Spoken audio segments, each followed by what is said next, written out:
Muy buenas cosmonautas, ¿qué pasa? ¿Qué tal estáis? Yo espero que estéis muy pero que muy bien. Pues nada, ya estamos aquí con un vídeo más. ¿De qué te vengo a charlar hoy? Pues han pasado 4 meses desde la última entrega y por tanto ya estaba deseando hacer un vídeo de aquellos maravillosos Now. Normalmente sigo un orden mucho más natural, por fechas o por personaje que haya ido saliendo en alguna que otra colección. Pero fíjate por dónde estoy saltándome mis propias reglas ahora mismo. Y es que no podía hacer otra cosa tras la lectura de este Magneto, de Cullen Bunn, Gabriel Hernández Balta, Javier Fernández, Jordi Beller y Dan Brown, que darle prioridad. Tenía mono de mutantes. Como sabéis, apenas estoy leyendo de las Majors, y aunque sabía que este no iba a defraudarme, estando enclavado en el All New Marvel Now, aún así ha conseguido sorprenderme increíble. Así que si ya estamos, pues no lo demoremos mucho más. Yo soy Fátima y estás en Cosmic Comics. ¡Empezamos!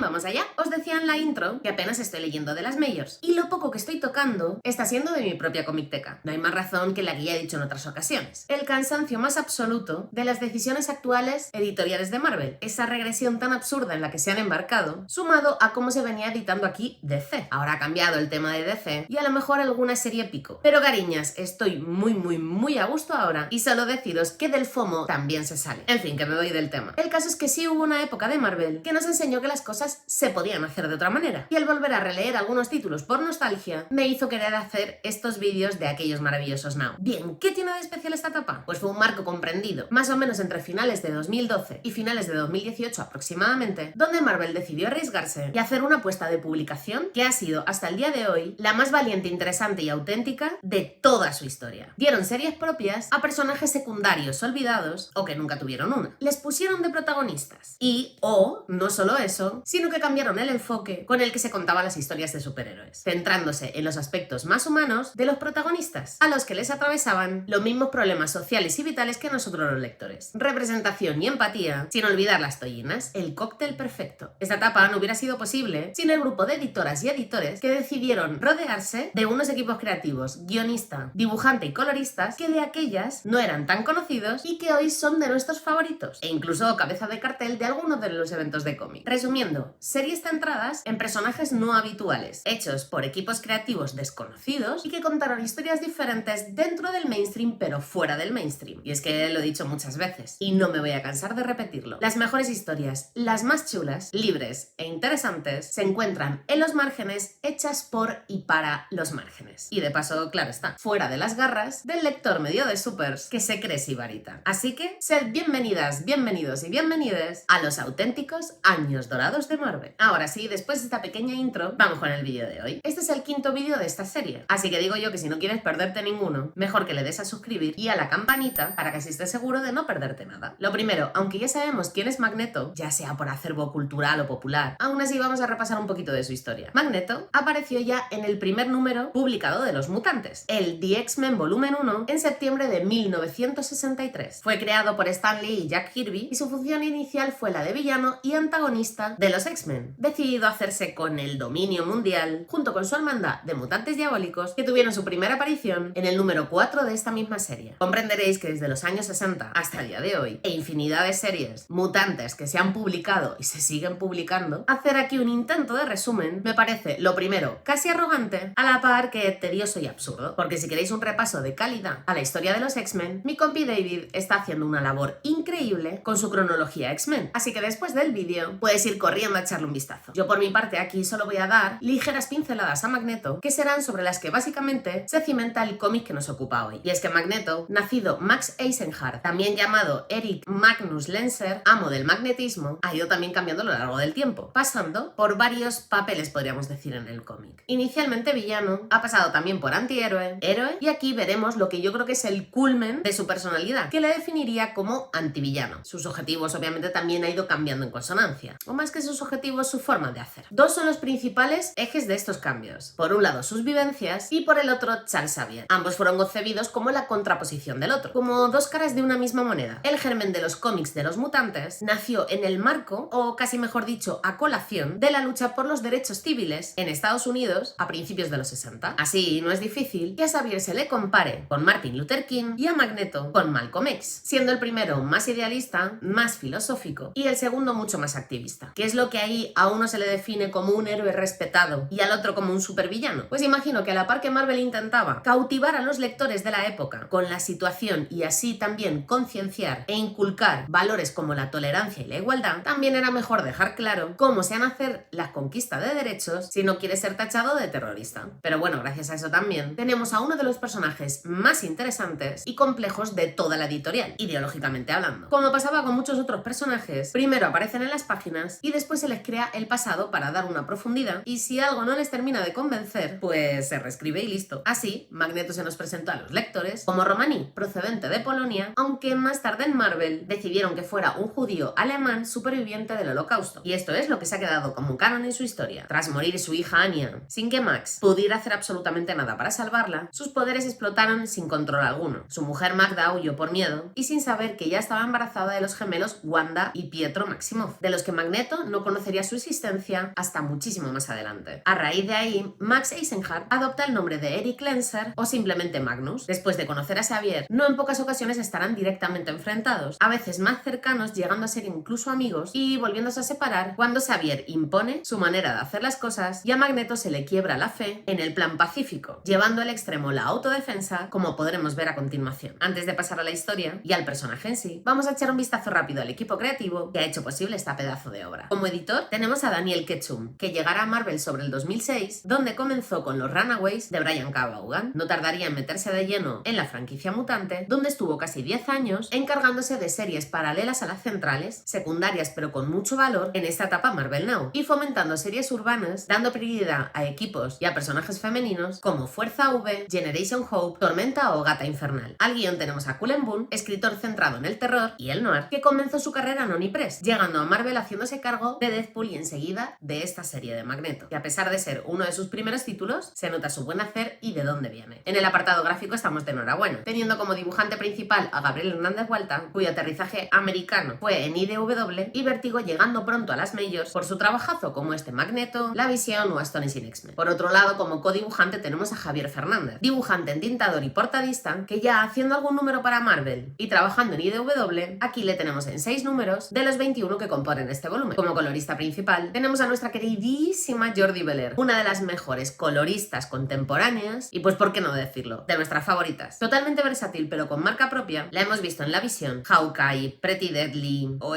Magneto, entre la infinidad de trabajos que ha hecho y hace en Marvel, y Meicho Valiant, esta más que prolífica y talentosísima colorista. Como co-colorista tenemos a Dan Brown, quien comenzara a mediados de los 90 y también se moviera entre las majors y las grandes independientes. Es fácil haberle visto en Superman, Action Comic, Black Panther o Amazing Spider-Man. De este volumen aparte os recomiendo, por supuesto, el prólogo, pero sobre todo la entrevista a los dibujantes Gabriel y Javier, que hace y firma la maravillosa Lidia Castillo. Vamos ya con la obra, pues. Esta etapa de Magneto consta de 21 números, comenzando a publicarse en mayo de 2014 y terminando en octubre de 2015, con una cadencia de un número al mes e incluso a veces más de uno. El ritmo de esta serie fue absolutamente brutal. Igual te puedes estar preguntando si necesitas saber mucho del personaje o de la época en la que se publicó, un poco qué era lo que estaba pasando en ese mundo mutante. Y la respuesta es la de siempre. ¿Necesario para disfrutarlo? No. Los guionistas y los editores no son tontos y es costumbre que se den las pinceladas necesarias para que puedas disfrutar de la historia. Esta es una historia completamente independiente, aunque sí que es verdad que por otro lado no deja de ser una historia secundaria y que si igual si estabas al día pues le pudiese sacar un poquito más de jugo. No te digo que no. Pero vamos, ahora podemos sacar con mucha facilidad el contexto, buscarlo en un montón de sitios y si pues te genera curiosidad toda esa etapa, siempre puedes buscarla y leerla. Por si acaso yo voy a ampliar un pelín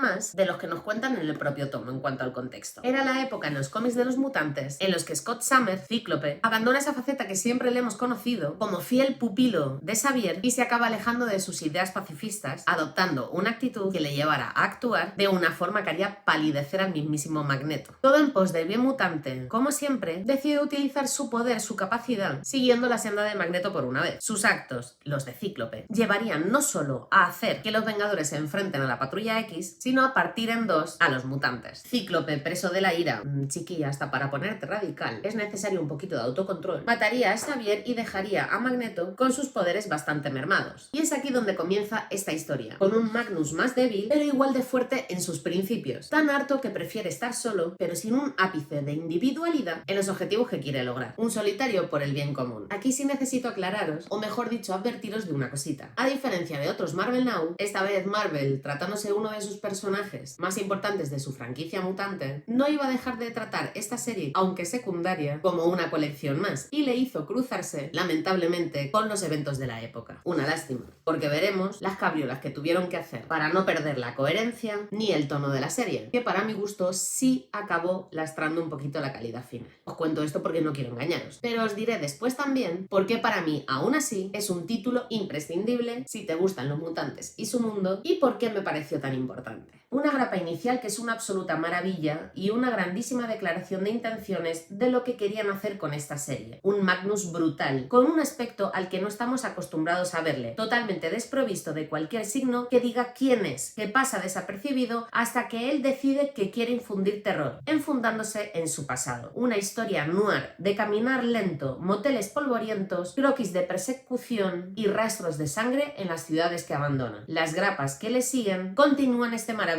tono, respaldando lo que prometían en el primer número. Aunque el cambio es apenas perceptible por el buen hacer del equipo creativo, alrededor de la grapa 7 sufre el primer cambio encaminándose hacia el evento Onslaught de Cráneo Rojo, lo que aquí en esta serie significará la inclusión de este villano, su nuevo enfrentamiento con Magneto y que conllevará posteriormente a la adhesión al evento Axis, y donde después de un breve descanso podemos ver los últimos números encaminados hacia la Secret Wars de Hickman. Es verdad que a medida que vamos leyendo, estos cambios de tono, de trama, no se hacen bruscos ni incoherentes con el personaje, pero cuando echamos la vista atrás hacia esos primeros números, sí vemos esa diferencia tan brutal entre lo que querían hacer, lo que querían contar y lo que finalmente tuvieron que hacer. Y pese a estar muy bien y que no pierda protagonismo Magneto, ni que se descuelga de sus objetivos, que no traiciona la esencia de la serie me refiero, no puedo evitar pensar en cuánto me hubiera gustado continuar leyendo lo que realmente quisieron hacer el equipo creativo alejado de las manos de la Marvel. Este sinceramente fue un motivo que me hizo dudar de si quería realmente meter este cómic en la serie Aquellos Maravillosos Now, ya que pese a que sí que estaba publicada así, la propia editorial coartó, en este caso la libertad, de la que sí que gozaron el resto de las series del All New Marvel Now. Entonces claro, te da pena lo que en verdad podría haber sido. ¿Qué es lo que al final hizo decidirme que sí que perteneciera a esta serie? Pues aparte obviamente de que sí que cumplía con el resto de las características, hubo muchos aspectos que me dejaron alucinada. Siempre que un guionista trata un lado humano de un super o una super que ya conoces, da un poco de miedo por cómo quiera enfocarlo, por dónde lo va a llevar. Y eso es aún más complejo en un personaje como Magneto. Por eso me daba un montón de reparo enfrentarme a esta lectura. Entre tú y yo, por mucho que me pueda llegar a gustar el género noir a lo road trip vengativo, sé perfectamente de qué peca. Y no podía darme más pereza las digresiones de un lobo solitario, masculino, al que al mundo le ha hecho daño y los suyos le han decepcionado. Que para sufrimiento, el de las que tenemos que aguantar eso. Así que en este caso me alegra increíble de que al menos hubiera alguien al volante que dejara hacer a este equipazo creativo para así darnos uno de los mejores Magnetos que hemos tenido la suerte de conocer. No pocas veces Magneto nos insiste aquí en que no es un héroe, está muy lejos de serlo. Y aunque no lo diga tan explícitamente, tampoco es un villano. Él lo sabe.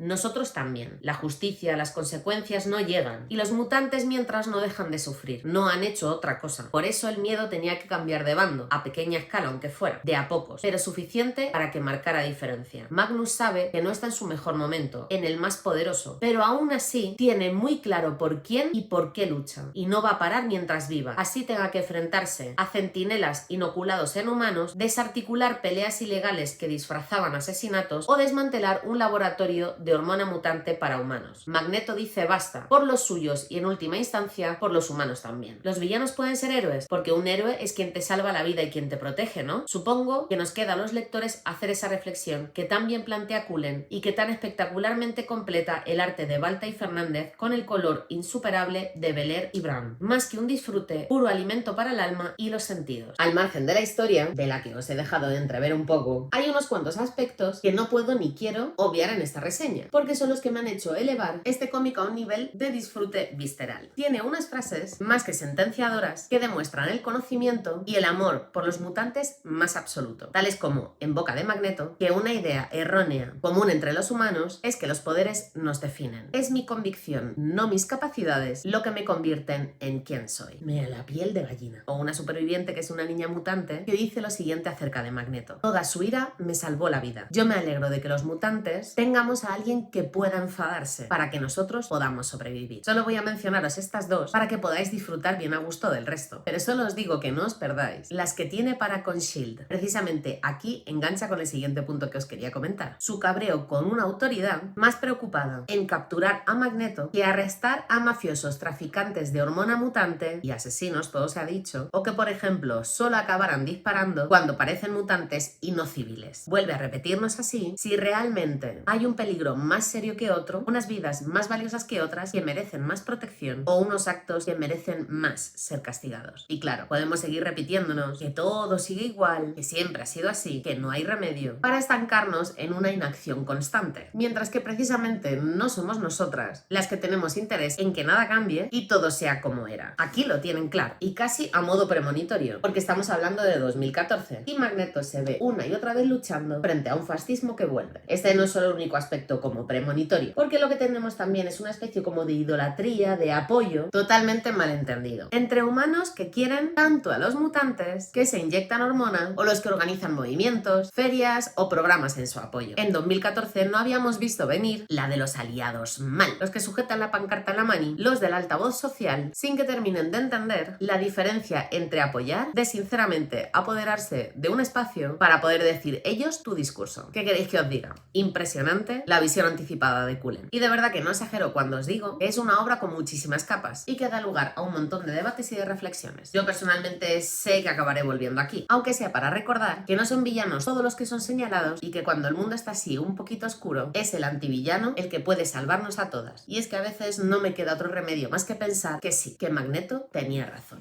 Bueno, cosmonautas, pues yo ya me marcho por hoy. Espero que hayáis disfrutado del vídeo. Ya me contaréis qué tal, si lo habías leído, qué te había parecido o si te lo vas a leer más adelante. Ya sabéis que pronto tendréis más vídeos por aquí y que no voy a irme sin deciros, como siempre, que le deis a los cómics y que os vaya muy bonito, amores. Besos cósmicos.